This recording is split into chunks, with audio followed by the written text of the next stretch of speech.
To shed more light on Mother's Day and the President Abdel Fattah al-Sisi honoring Egyptian women on this special occasion, we have the pleasure to have this phone with Dr. Magda Amer, Professor of Islamic Law. Good afternoon. Good afternoon and happy Eid for all mothers. Happy Mother's Day to you too. Thank you so much. Dr. Amer, as we saw yesterday, President Abdel Fattah al-Sisi and Mrs. Intisar al-Sisi have attended a celebration for Mother's Day and for the Egyptian Women's Day in general, and the ideal mother in Egypt for the year 2023. During this celebration, President Abdel Fattah al-Sisi delivered a speech during which he said or announced several laws supporting the Egyptian women, which is the most important points in his speech yesterday. So give us an idea about the laws that the President have mentioned yesterday and their importance. Well, I don't know exactly the laws. I'm sorry. The laws supporting the working women in Egypt, and another and divorced women. Yes. And to have equal wages with equal salaries, and this is the right of women. Women are an entity in Islam and has to be honored in Islam. And before Islam, she was not entitled even to survive. And we can understand that as a mother, especially, this is the role of women in general, but as a mother, Islam has given a great value to every mother because it is the Mother's Day.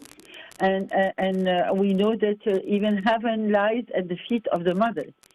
So, and Allah subhanahu wa ta'ala he associated the right of to be dutiful to the parent to himself. وَقَدَّ رَبُّكَ أَلَّا تَعْبُدُوا إِلَّا إِيَّاهُ وَبِالْوَالِدَيْنِ إِحْسَانًا.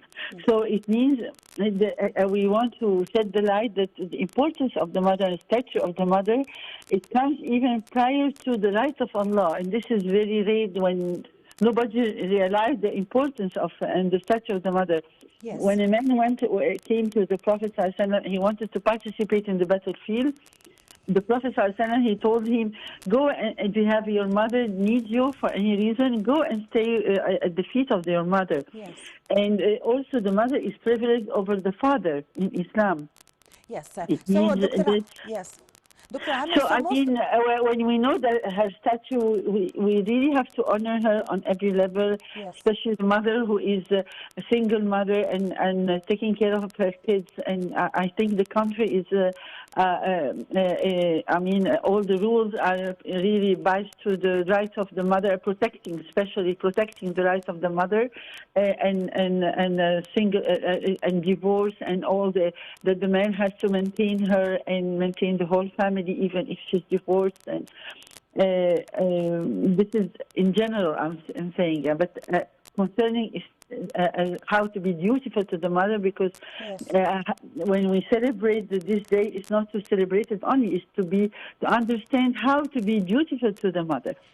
And I think the new generation, they are in need to understand, to talk gently to their mother, to honor her, to be generous to her in case she's in need of money, not to offend her for any reason, not to raise their voice, to seek her advice, and respect her opinion. Respect is so important, and also to show her gratitude towards the mother.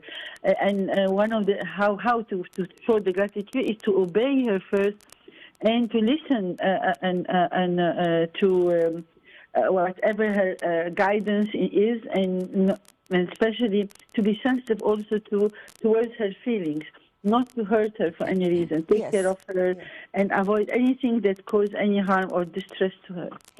Even after death, Allah is saying, take care and be dutiful to your parents after their death, by accomplishing their engagement, by maintaining the ties to whom they were care about, to honor their friends. Subhanallah, few people understand this, etiquette, let's say, how to behave properly before our parents, especially the mother.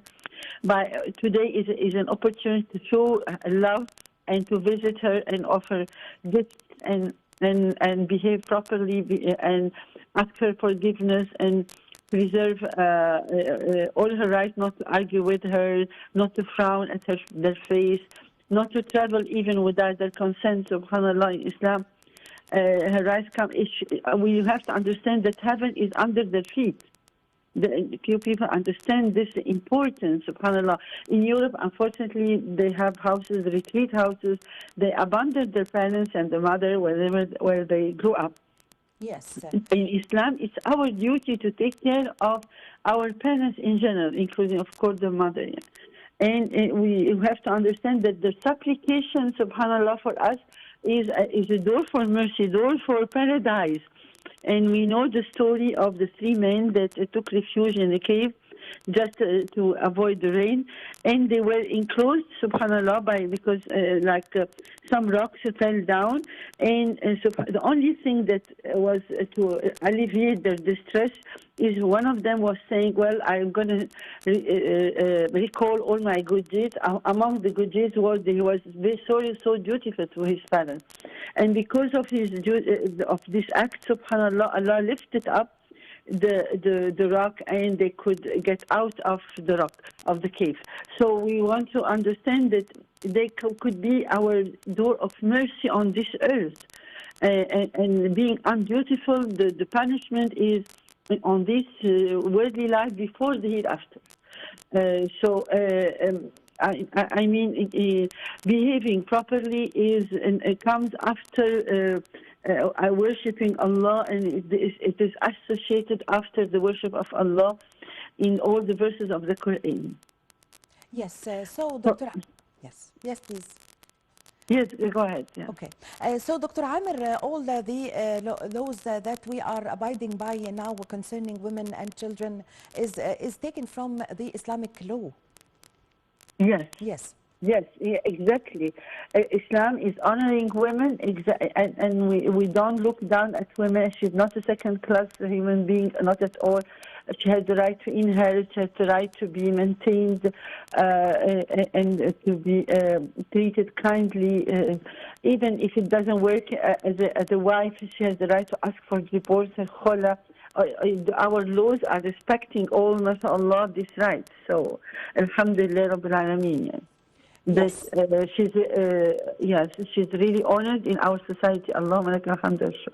Yes, the Islam, of course, have honored the women and the mother, and there are several examples. If you could raise any example that took place long ago for the sacrifices of the women and the mother. Well, the Prophet ﷺ, he was the hadith was recalling when a woman was entering the paradise before him. And subhanAllah, when he asked himself, why the angels, why this woman is like among the first entering the paradise. He said, because she was a single mom, she was divorced, she has kids. She looked after her kids, and she sacrificed her life for raising her kids properly, of course, and she taught them all the righteous manners, and she is rewarded in hereafter to enter among those who enter first in the paradise, inshallah. So the reward is amazing for the woman, and the paradise is under her feet, and Allah subhanahu wa ta'ala is pleased upon her because she is really because of her the kids are raised in a proper way. Without the mother, they're lost. They have no faith in Allah. She has to play this role to teach them how to pray, how to talk the proper way, good manners. Prophet Sallallahu he said, "I've been sent to propagate good manners." Yes. So this is her role in the society, and this is the small, in the family. This is how it is spread in the whole society. Start by the family and spread in the whole society. I thank you very much, Dr. Magda Amer, for your explanation and for your good explanation. Professor of Islamic Law, Dr. Magda Amer, thank you very much for joining us. Happy Mother's Day to you. I thank you very much, ladies and gentlemen, for following me in this episode of Cairo Local Time. My name is Amer Mukhtar. I leave you with a special song for Women's Day, which is called Good Morning, Your Majesty by Suad Hosni.